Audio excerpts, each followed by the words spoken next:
ఎప్పుడైనా సరే చూడండి, సుబ్రహ్మణ్యానుగ్రహంతో మహాత్ముడై ఆత్మగా నిలబడిన వాడు శరీరాన్ని విడిచిపెట్టినప్పుడు కోట్ల మంది జ్యోతి దర్శనం చేస్తారు. శరీరం నుంచి జ్యోతి బయటికి వచ్చి వెళుతుంది. నేను మీకు కొన్ని ఉదాహరణలు చెప్తాను. మీరు ఆ సంప్రదాయమునందు అనురక్తి కలిగిన వాళ్ళు కాబట్టి తరువాతి పరిశోధన మీరు చేయండి. నేను మీకు కొన్ని ఉదాహరణలు చెప్తా. అపర సుబ్రహ్మణ్యావతారులన్న పేరు ఉన్నవారు భగవాన్ రమణులు. భగవాన్ రమణుల్ని చాలా మంది సుబ్రహ్మణ్యావతారం అనే పిలిచేవారు, సుబ్రహ్మణ్యుడిగానే కనపడేవారు కూడా చాలా మంది. ఆయనే ఒకసారి చెప్పారు, అకస్మాత్తుగా ఆయన పొదల్లోకి వెళ్ళిపోయారు. పొదల్లోకి వెళ్ళి బయటికి వచ్చి, అయ్యా ఎక్కడికి వెళ్ళారండి? వారి నోటి వెంట అబద్ధం అవసరం ఆయనకి ఏముంది, కృత్తికల పాలు తాగి వచ్చానన్నారు.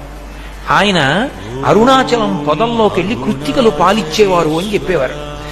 ఆయన గోచి పెట్టుకుని పళనిలో సుబ్రహ్మణ్యుడు ఎలా ఉంటాడో అలాగే ఉండేవారు, కర్ర పట్టుకుని నిలబడితే. చాలా మందికి రమణ మహర్షిలో సుబ్రహ్మణ్య దర్శనమైంది.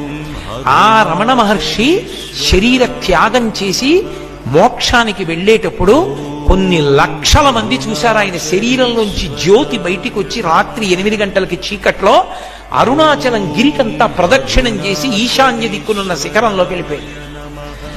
అది మామూలు